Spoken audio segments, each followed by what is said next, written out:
Now, you know how this typically goes. I ask questions. You try not to give answers.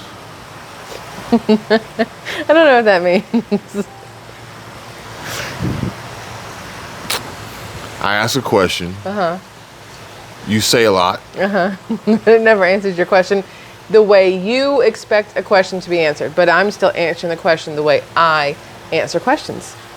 Well, then answer this question. Okay. What would be, in your opinion, the worst state to live in? California. No talking it out? Just Nope. straight up California? Straight up California. Yeah. Why? The cost of living is ridiculous. The laws they have are ridiculous. The things that are happening there politically are ridiculous. The amount of drug use, the amount of wildfires. Again, it's not the whole entire state for like the wildfires and the drug use and the whatever else, but there's a lot of things I dislike about the state of California, although there are some gorgeous things, obviously. The state, certain parts are absolutely freaking gorgeous, and I'd love to visit and then leave, but I don't want to live there. I guess when you think about best and worst, it's a very broad generalization. Well, yeah, because no state is best and no state is worst. It normally comes down to the cities within the locations, in my opinion. I think this should be taken into consideration with everything. Mm-hmm. Best and worst. Mm-hmm. Best and worst what? Best and worst. Okay. What's the best car? Depends on the person, and depends on where you're driving it, and depends on what you need it for. So how can people come up with these rankings or these general blanket statements? But I got one here that says the worst state to live in, but it's based on healthcare. And again, healthcare is different. Healthcare for a woman is going to be different than healthcare for a man. A woman who may possibly get pregnant needs a completely different level of healthcare than a man who might stub his toe and need the emergency room. The top 5 states with the highest overall health system score include Massachusetts, Hawaii, New Hampshire, Rhode Island, and Vermont. The states scoring the lowest were Mississippi, West Virginia, Oklahoma, Texas, and Arkansas. Arkansas, that's how I say it. Well, I wonder if the best and worst also has to do with the pay. You know what I mean? Because if you're a state or a location that pays low or has low income citizens, you're not, generally speaking, going to get the best doctors either. The best ones are going to go where the money is. So those may be why they're considered the best locations versus the worst. I had one here. It says the top 5 worst states to live in for saving money. It's a Forbes article. That's funny. Top 5 worst. It's like a double whatever. I don't even know what to call that. The top 5 worst. It just cancels each other out. So here's 5 states to live in. I don't know which ones they are because the link just takes you to a series of ads. So yeah. It's Forbes, right? Yeah. Yeah, that's what they do.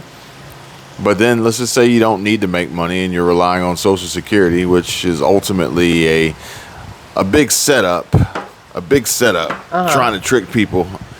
I'm not going to talk about that on this video, but it's a setup trying to trick people into this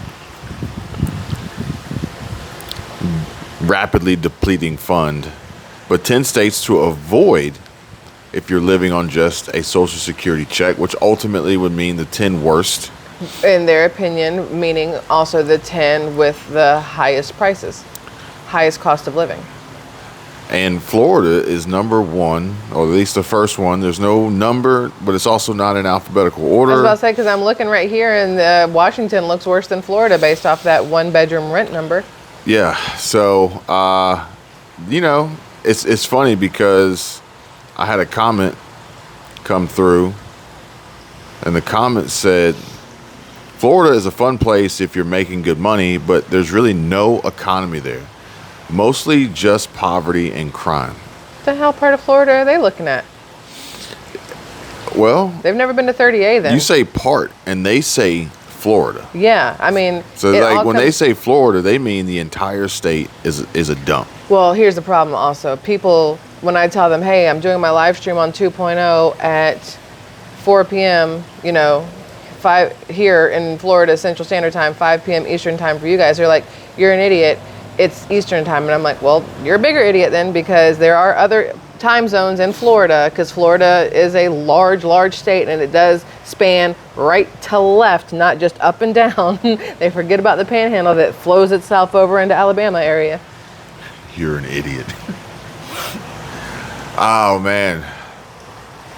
I like you, but you're an idiot, and I've lost all respect for you because...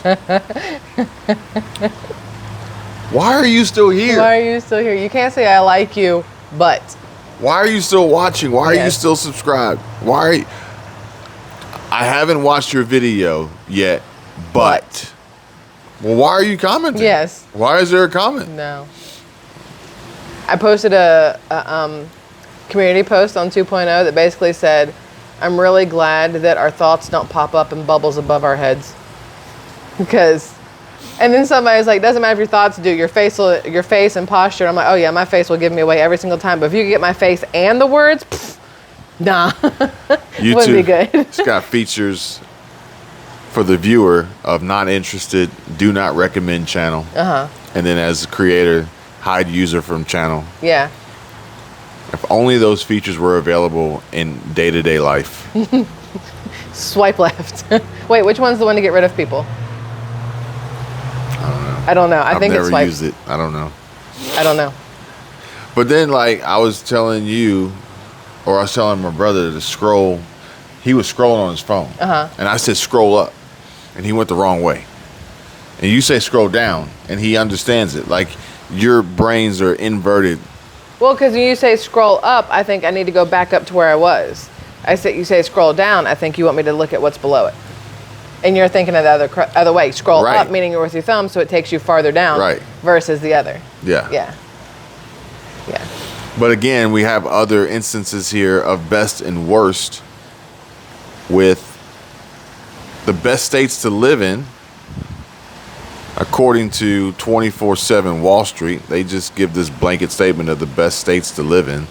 Now, and what? I was going to say, whoever's writing the article, if it's a 34-year-old single white male, he's going to have his own idea on the best states to live in, versus if it's a 67-year-old retired black female versus a 21-year-old, they don't know what they are. You know what I mean? Like, everybody's going to have a different view based on who and what they are. Well, it's funny you say that, because one other potential variable is, what is their intended purpose, and what narrative are they trying to present to make their state land at number one? That's true. If you do the whole, we are a safe place for people who don't align with. What if the lowest 25 are all red states and the top 25 are all blue? Depending on that article, and then the next one, it's flipped. This one says that Louisiana is the Who's the purple worst state? Technically Louisiana. That's what I was going to say. I feel like they're in the middle. Yellow and purple. No, because the Tigers. Oh, well, okay, yeah. But I meant, like, which one's like Democrat and Republican, but like smushed together? I guess red and blue make purple? Yeah, red and blue makes purple. The worst it says the best states to live in, but Louisiana is 50 out of 50. Yeah, so it's the lowest. It's the worst of the best states to live in. I like how they try to put that spin on it. And then these little numbers they put next to it: 9th lowest, 19th highest. I'm like, what are we talking about here? Stop confusing me. But then it just said Louisiana was the worst, and then this one says that Minnesota is topping the list of worst states to live in. I thought Louisiana was the worst. Again, it depends on who wrote the article and from what angle they're writing it. Actually says Minnesota came in number 2 on the 2023 list of worst states to live. I can tell you why. Because they don't want you to move to Minnesota, because they're running out of water from the Great Lakes and the whatever else is. So they say that to keep people from coming there. They're like, listen, we're already a little crowded. Just tell everybody it sucks here. They'll stay away. So then if I go back to where it said Louisiana was the worst, that means that Number 49 should be Minnesota, but it's Mississippi. MISSISSIPPI. M-I crooked letter, I, crooked letter, I, humpback, I. You did it wrong, sir. Yeah. And then maybe not. Maybe it's not Minnesota because West Virginia is actually on the list of worst states to live in. But they just said on the list. Oh, no, you're right. They didn't try to clarify where. Well, it says 41, ranks 41. But technically, to go down and see what 50 is. Do they have Louisiana as 50? They have Mississippi Louisiana as 50. as 48, Mississippi at 50. But at the end of the day, you could have said that it was on the list of worst states to live in. It ranked number 3 as third from the top. Yeah. But if you read from the bottom up, it's come on. Yeah, it all depends on how you do it, how you read it, and how they write it. Yeah, I think this broad assumption and generalization is harmful without context. Yeah. Florida ranks second best state for business. They're going to say Tennessee is number 1? Does it say? I would think because they're both no state income tax. Florida ranks second best state for business. And again, this is prompted by a comment that says Florida is a fun place if you're making good money, but there's really no economy there. Mostly just poverty and crime. And this is entirely incorrect. Yeah. This is entirely false. Yeah. What was Dwight Schrute? False. False. Bears eat beets. That's when Jim was being Dwight, though. Florida is the second best state for business, again behind Texas, according to a 2023 Chief Executive Best and Worst States for Business report. The magazine has surveyed the top U.S. CEOs since 2021, and every year Texas ranks first. I like since 2021, every year. It's their second time. It's their second time. Now, Florida ranks second for the second year in a row for its low taxes and strong stance against pandemic-motivated business shutdowns. The big question going into their annual best and worst state survey of CEOs this year was, would Florida Governor Ron DeSantis' high-profile battle with Walt Disney Co. sour CEOs on Florida as a site for locating and expanding their companies? Now, let me just, probably not the topic you want to jump into, but I'm going to head first into it. So here's the problem. I like Florida, and I like a lot of things about Ron DeSantis, but I will say that him taking on a personal vendetta against Walt Disney or Disney will probably cause issues for him with companies in the future not wanting to make their headquarters in Florida, since he's breaching the lines of political whatevers when he goes after certain things. And that may make companies feel uncomfortable for their future. At any point in time, he could have like a little temper tantrum and hurt them as well. So it's better to go to the places where politics stays politics and doesn't slide over into religion or slide over into personal beliefs or slide over into whatever else when it comes to business, right? Well, it's interesting you say that, because if that's the case, then this same theory would have to apply as president, potentially president. And then you say, well, does this hurt his chances at becoming president? Because then his reign would extend far beyond just one state. I definitely think that he has a low chance of being president because of what he's doing against Disney, because right now you have to think there are way more younger people with open minds than the older crowd that might not be as open because of how they were brought up that are going to be voting. And you came across an interesting sidebar conversation at breakfast today. I did come across an interesting sidebar conversation at breakfast today at a Chick-fil-A, which was interesting to me. I ordered food for some family members to bring back, and I'm waiting for pickup. Did anyone ever respond back with they saw us at Chick-fil-A? No, I was waiting. And there was a kid in there. I say kid, I don't know, because these days, who knows? He had like a 70s porn stash, and he had on some like cargo shorts and a t-shirt. But his t-shirt said, "Jesus is my savior," and underneath, "Trump is my president." And I was like, that's a weird shirt combo to put together. It's always weird to me when you're mixing religion and politics when it literally is supposed to be separation of church and state. It's always weird to mix the two, in my opinion. I don't think I would equate any president to Jesus or God. It's a weird thing that a lot of people seem to do lately. But he had the shirt on, and one of the older gentlemen that worked there, like he was cleaning the tables and stuff, he made the comment of, I like your shirt, and then the kid was something along the lines of, yeah, me too, hopefully we get him back, we're working really hard to get him back, the other side's working to keep Biden, and then the Chick-fil-A guy was like, yeah, we could definitely do with more Trump, so, along those lines. And my first thought was, I've never heard anybody at Chick-fil-A talk political before, and it's just weird to me.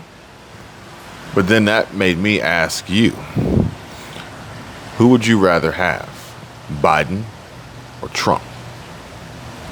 For which you then provided me with no answer and said neither. And I said, well, that's not an option. It's not an option because if we go back to the last election, you have to choose one. Theoretically, you have to choose one. We're going to hold off on going any further into this conversation, and we'll save that for Patreon. But really, as we get back to the big question being, would Florida Governor Ron DeSantis' high-profile battle with Walt Disney Co. sour CEOs on Florida as a site for locating and expanding their companies? And the answer, it seems, is no. Poor Kay. Why? New York and California lost over $90 billion in income to low-tax states. Mm-hmm. So you're saying that your political views and your religious views and all those things and how you treat a company doesn't matter, because in the end, it's about the profit, and the profit will reign supreme, and the states that have the lower income tax will win despite everything else. It comes down to the bottom line. Mm-hmm. The biggest winner in the migration has been Florida. Profits over morals? Profits over ethics? Okay, just make sure we're on the same page. The biggest winner in the migration has been Florida. The Sunshine State gained a net of 128,000 households in 2021, bringing over $39 billion in income, according to the IRS data. But it's skewed, because in 2021, Florida was the only place that wasn't shuttering everything and hurting the businesses and hurting the people. So prior to 2021, would Florida still be in this list? Sounds like a really good question that could be answered on a Squirrel Tribe video. Now, nearly a third of Florida's gain, or about $10 billion, came from New York. California, Illinois, and New Jersey each lost over $4 billion in income to Florida in 2021, and the income gains are rippling through the Florida economy, with a recent Bureau of Labor Statistics report showing Florida with more total jobs than New York since the Bureau started tracking the numbers in 1982. But it's not just Florida. It's not just Florida.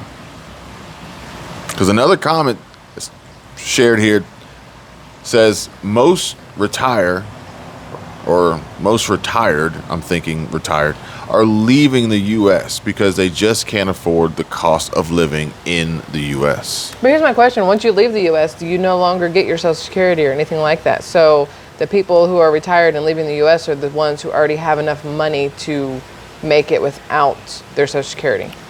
I think that this, yet again, is a broad generalization and assumption without any real proof. Mm-hmm. I can agree with that.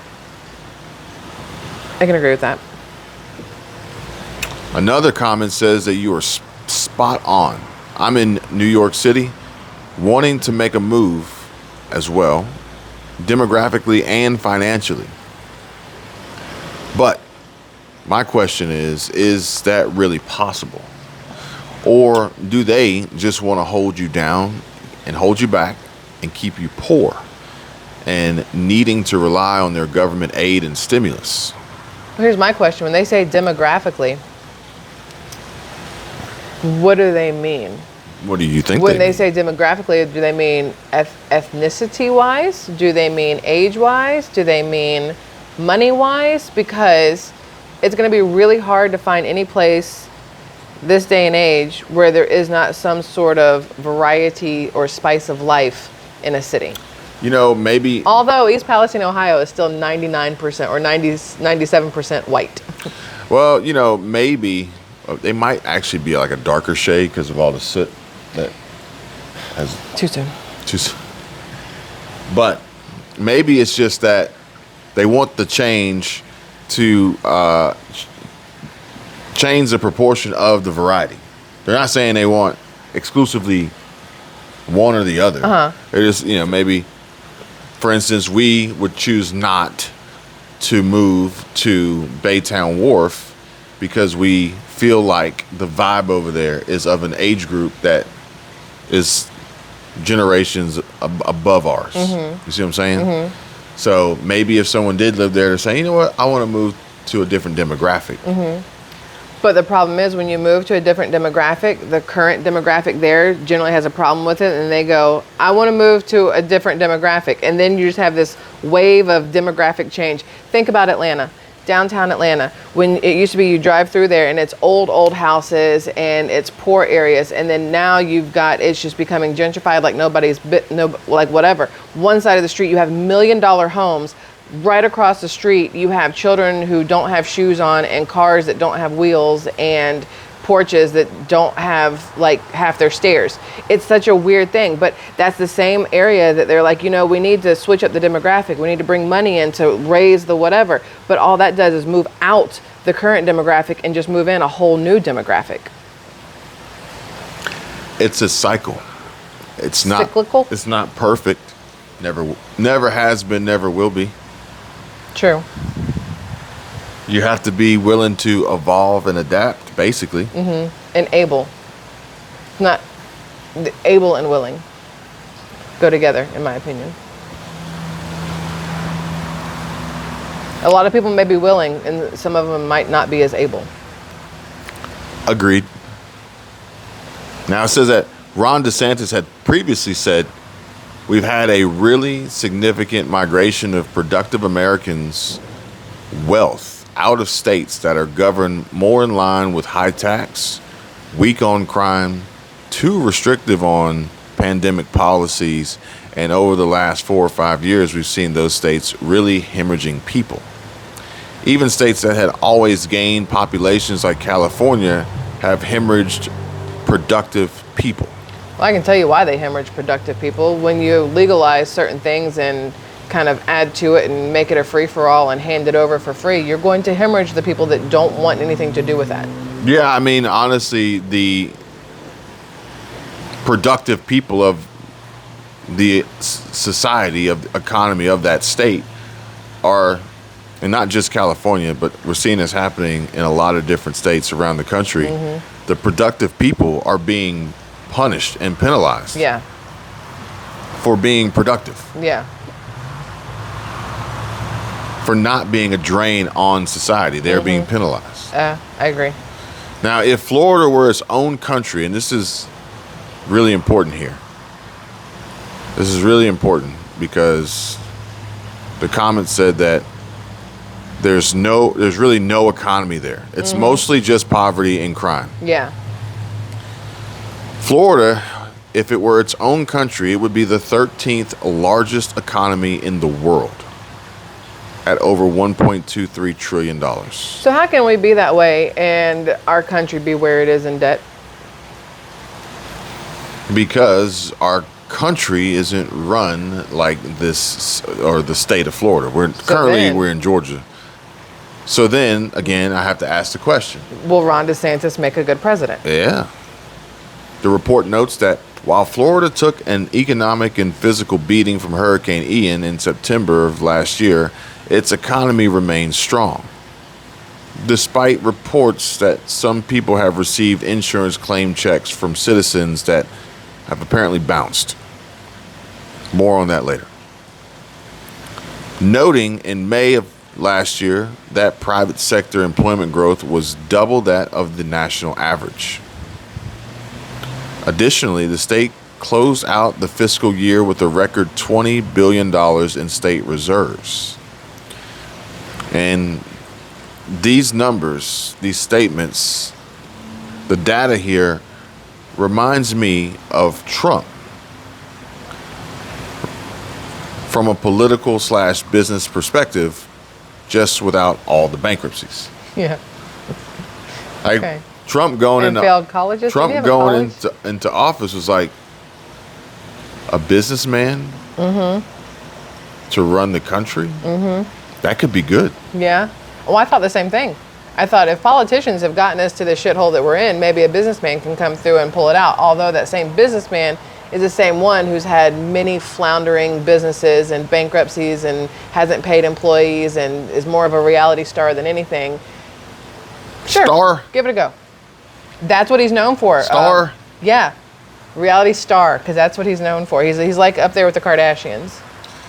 It also notes that financial and tech companies are flocking to cities like Tampa and Orlando, while the Space Coast continues to attract leading aerospace companies. Which I guess that's why. I guess that's why. I don't know. I don't know why anybody's flocking to Tampa. What we saw did not look like the smart people were in. We were surrounded by like we were. aerospace engineers. Like I highly doubt that. Yeah. He also Ron DeSantis expanded space, Florida aerospace and flight partnerships among Floridian and Japanese, South Korean, and Israeli companies. Which is funny because the guy who says, he's not the Make America Great Again, but he's the bring it back to America. Like he wants that kind of thing, but he's willingly giving it to foreign countries. Correct. Because that's the business part.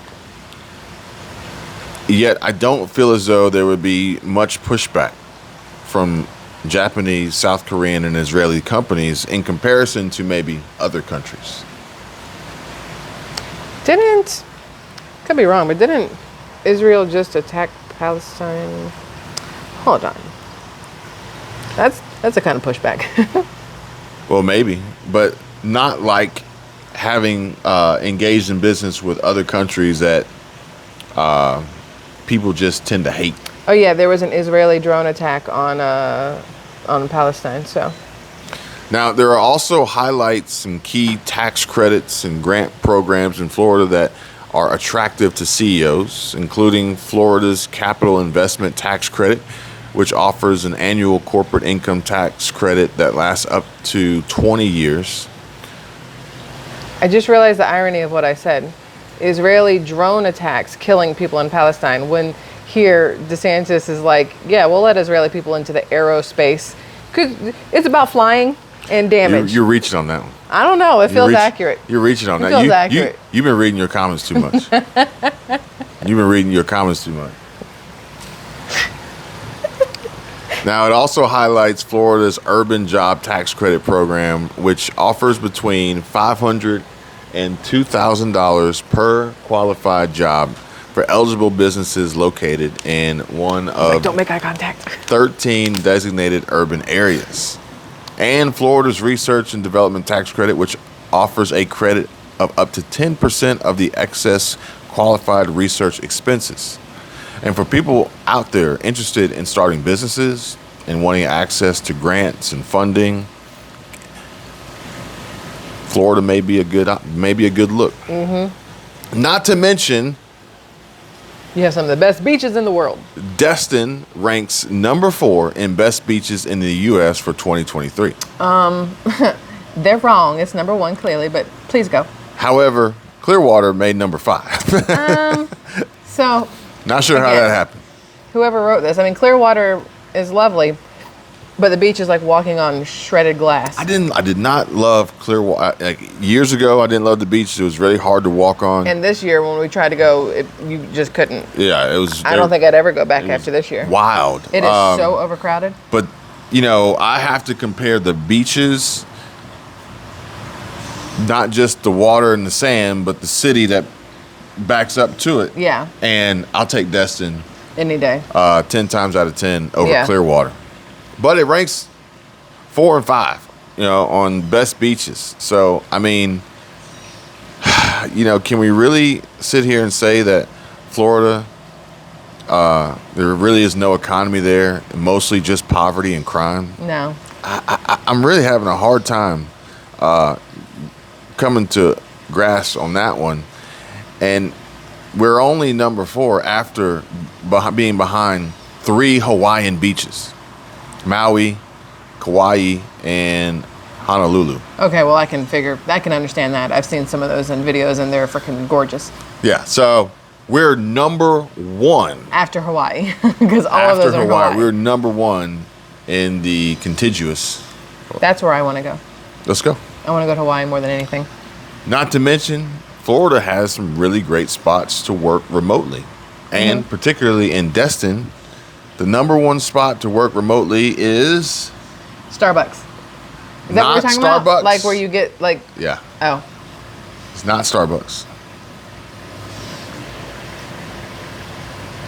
Destin Commons? I don't know what we're doing. Two Birds Yay! Coffee and Cafe. I love Two Birds. It's our favorite. Two Birds Coffee and Cafe. Followed by Jack Akuda's Seafood and Sushi. What's interesting is that picture is 100% inaccurate. Yeah, that's not Jack. That's not Jack Akuda's. No, that's not on. That's literally. That's either Harry T's or East Pass. I think that's East Pass. I think that's East that's Pass not too. Jack Akuda's. Huh. That's Unless not, it used to we be sat there right and here. moved. Yeah. Unless There's it the moved. stairs, the round Yeah. table. That's East Pass. Yeah, that's East Pass. Unless they moved and used to be there.